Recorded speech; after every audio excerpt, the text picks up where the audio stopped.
Hello, good evening everyone. Welcome back to my another blog. কেমন আছেন সবাই? আশা করছি সবাই ভালো আছেন এবং সুস্থ আছেন। তো আজকের ব্লগটা একদম সন্ধ্যা থেকে শুরু করছি। তো আজকে সন্ধ্যাবেলা কি নাস্তা খাবো ভাবতে ভাবতে অনেক দিন থেকেই ভাবছি যে ফুলকপির পাকোড়া খাবো, কারণ উইন্টার অলমোস্ট শেষের পথে। কিন্তু এখনও পর্যন্ত ফুলকপির পাকোড়া একদিনও খাওয়া হয়নি, না নাস্তায় না ভাতের সাথে, কোনোভাবেই খাওয়া হয়নি। তো ভাবলাম আজকে একটু ফুলকপির পাকোড়া করি, কারণ সেই অনেক আগে বেসন আনিয়ে রেখেছিলাম পাপাকে দিয়ে, কিন্তু করার সুযোগই হয়ে উঠছে না, কারণ মোস্ট অফ দ্য টাইমে আমি সন্ধ্যাবেলা বাইরে থাকছি লাস্ট কয়েকদিন ধরে। সো যাই হোক, তারপরে আমি এখানে ফুলকপির পাকোড়াগুলো করে নিলাম। প্রথমে একটু হালকা সেদ্ধ করে নিয়েছিলাম ফুলকপিগুলোকে, তারপর হচ্ছে এখানে ব্যাটারটা দিয়ে পাতলা করে ভেজে নিয়েছি এবং খুবই ক্রিস্পি হয়েছিল, খুব টেস্টি হয়েছিল। নিজের খাবারের প্রশংসা নিজেই করি, রান্নার প্রশংসা। তো যাই হোক, সবাই অবশ্যই এটা ট্রাই করবেন, কারণ উইন্টারের আসলে যেই সিজনে যেই ভেজিটেবল থাকে সেগুলো আসলে খেতে ভালোই লাগে। এখন অবশ্য সারা বছরই সব কিছু পাওয়া যায়, কিন্তু আমার কাছে সিজনালগুলো খেতেই ভালো লাগে। প্রত্যেকটা সিজনের একটা আলাদা আলাদা বৈশিষ্ট্য আছে। প্রতিদিন যদি সেম টাইপের, প্রতি বছর সারা বছর যদি সেম টাইপের খাবারই খাই, তাহলে আর ভিন্নতা কোথায় হলো। তো যাই হোক, এখানে হচ্ছে আমি পাকোড়াগুলো নিয়ে এসে বসে গেলাম, আর খেয়ে হচ্ছে একদম অবসেসড হয়ে গিয়েছি ফুলকপির পাকোড়ার উপর।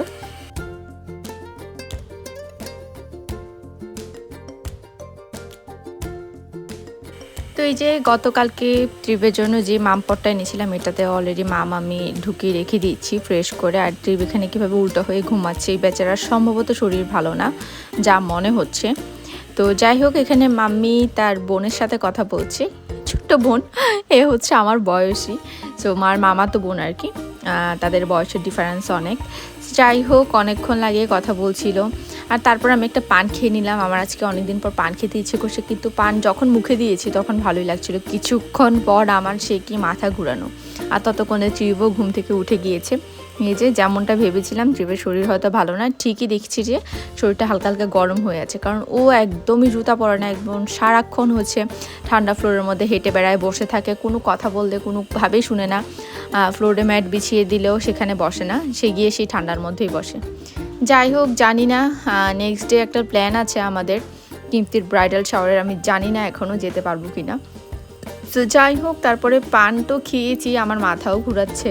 ভাবলাম আপনাদেরকে একটু দেখাই আমার পান খাওয়ার স্টাইল, খুবই অ্যাস্থেটিক, এবং আমি পান খেতে পছন্দ করি। আই ডোন্ট নো এটা জেনেটিক কিনা, কারণ আমার ব্যাকগ্রাউন্ডে আমার মাসি পিসি সবাই পান খায়। সো যাই হোক, আজকে রাতের বেলা তারপর চলে এলাম এখানে পুডিং বানানোর জন্য, কারণ হচ্ছে বললাম যেমনটা ব্রাইডাল শাওয়ারে যেতে হবে কি, আমরা সবাই মিলে প্ল্যানই করেছি, অনেক আনন্দ করব, কিন্তু জানি না আমার যাওয়া শেষ পর্যন্ত হবে কি না। কিন্তু যদি যাই বা নাও যাই, ওর জন্য পুডিং অবশ্যই করে পাঠিয়ে দেবো। ওই বেচারি হচ্ছে পুডিং খেতে যেহেতু চেয়েছে এবং সবাই পুডিং খেতে পছন্দ করে, তো সবার জন্যে আমি বানিয়ে পাঠিয়ে দেবো যদি নাও যেতে পারি। সো যাই হোক, এখানে হচ্ছে ভাবলাম একই টাইপের পুডিং না বানিয়ে দুই টাইপের পুডিং বানাই, আমি আবার পুডিং স্পেশালিস্ট। সো আজকে এটা প্রথমবার ট্রাই করছি ব্রেড পুডিংটা।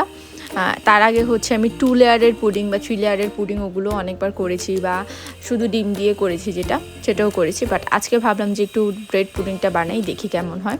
সো নর্মাল পুডিং আর একটা ব্রেড পুডিং দুইটা বানাবো, যেহেতু আমরা মানুষ বেশি তাই। সো এই যে এখানে প্রথমে ব্রেডগুলোকে ছোট ছোট পিস করে কেটে নিচ্ছি।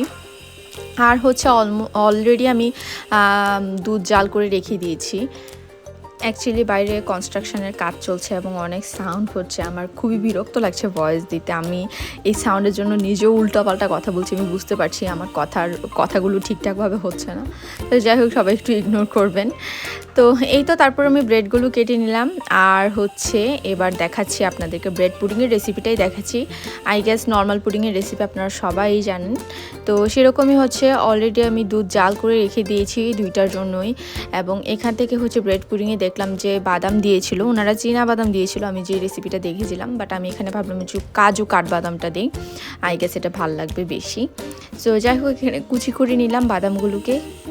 এবং পুডিং বানানোর সময় অবশ্যই যে কাজটা করবেন সেটা হচ্ছে ডিমগুলোকে বের করে আগে থেকে রেখে দেবেন নর্মাল টেম্পারে আসার জন্য, কারণ একেবারে ফ্রিজ থেকে নামিয়ে সেটা আপনারা দুধ ঠান্ডা যদিও থাকে, কিন্তু ওভাবে দিয়ে দেওয়াটা ঠিক না। এবং অবশ্যই চিনি এবং ডিমটাকে আগে থেকে ফেটিয়ে নেবেন, তারপর দুধের সাথে মেশাবেন, তাহলে সুন্দরভাবে এটা মিশে, এবং হচ্ছে অবশ্যই ছেঁকে দেবেন, তাহলে একদম প্লেন হয় দেখতে। সেখানে ক্যারামেলও করে নিলাম, আর দুইটা পাত্রতেই হচ্ছে আমি ক্যারামেল ঢেলে নিয়েছি। তো যেটাতে ব্রেড পুডিং বানাচ্ছি এটার মধ্যে হচ্ছে আমি বাদামগুলোকে দিয়ে দিচ্ছি। এরপর হচ্ছে দুধের সাথে ভালোভাবে ডিমগুলো এবং চিনিগুলোকে ফেটিয়ে তারপর ব্রেডগুলো দিয়ে এটার মধ্যে দিয়ে সিল করে দিব এবং হচ্ছে চুলায় বসিয়ে দিব। যদিও এটা এগুলো ওভেনে নাকি ভালো হয়, আমাদের ওভেনটা হচ্ছে মাইক্রোওয়েভ ওভেন। আমি যেটা শুনেছি যে কেক পুডিং এগুলো নাকি ইলেকট্রিক ওভেনে খুব ভালো হয়। তো যাই হোক, আমি আসলে বেকিংয়ের জন্যই ওভেন কিনেছিলাম, কিন্তু মাইক্রোওয়েভে আসলে সেরকমভাবে ভালো হয় না, প্রি হিট করতে হয়, ঝামেলা। আমি অবশ্য ট্রাই করিনি, সত্যি বলতে ঝামেলা কিনা আমি জানি না, ট্রাই করলে আই গেস হয়ে যেত। কিন্তু ওই চুলায় করতে করতে আমার এত বেশি আমি ইউজ টু হয়ে গেছি, চুলায়ই করে ফেলি তাড়াতাড়ি করে। ওখান দিয়ে তো হচ্ছে ট্রিপের জ্বর বাড়ছে একটু একটু করে। তো যাই হোক, এখানে হচ্ছে এবার আমি পুডিংয়ের জন্য ব্যাটারটাকে তৈরি করে নিলাম। তারপর এগুলোর মধ্যে ব্রেডগুলোকে দিয়ে ভালো করে মিশিয়ে নেব।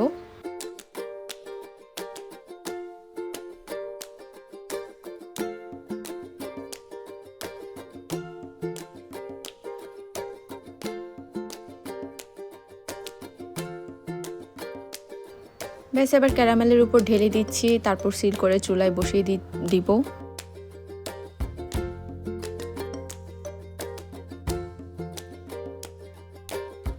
সো একটার মধ্যে ভ্যানিলা এসেন্স দিয়েছি এবং অন্যটার মধ্যে এলাচি জাল করে দিয়েছি। আমার কাছে নর্মাল পুডিংয়ে এলাচি জাল করে দিলে আমার কাছে বেশি টেস্টি মনে হয় এবং ডিমের কোনো কাঁচা গন্ধ থাকে না। তো যাই হোক, এই ছিল আজকের ব্লগ। কেমন লেগেছে অবশ্যই কমেন্ট করে জানাবেন এবং নেক্সট ব্লগ দেখতে অবশ্যই ভুলবেন না। আমরা অনেক মজা করব যদি ট্রিপের শরীর ভালো থাকে। তো সবাই আশা করব সেই পর্যন্ত সাথেই থাকবেন, এবং যারা আজকে আমার চ্যানেলে নতুন আছেন অবশ্যই চ্যানেলে সাবস্ক্রাইব করে বেল আইকনে প্রেস করে লাইক বাটনে প্রেস করে আমার সাথেই থাকবেন। দেখা হচ্ছে নেক্সট ব্লগে। টিল দেন সবাই অনেক ভালো থাকবেন, সুস্থ থাকবেন। নাও টাটা।